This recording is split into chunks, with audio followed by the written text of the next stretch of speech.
আমরা নৃত্য গীত করি, সকল দেবতাকে আনন্দ দিই, তারা আমাদের নৃত্য গীত দেখে আনন্দ উপভোগ করে।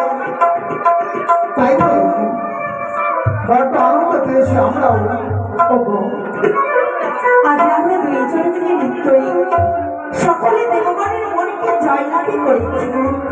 তাই জানো প্রভু, কতটা আনন্দিত হয়ে দেবরা তোমার গলায় মুক্তারে মালা পরিধান করিয়ে। সত্যি বলেছি উষা।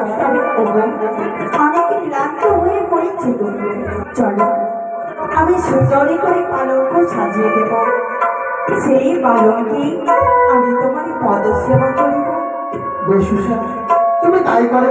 সুন্দর করে তুমি শয্যা বাঁধিয়ে দেবে, আমি শয়নের কক্ষে যাবো। বেশ, তাই হবে প্রভু। এসো।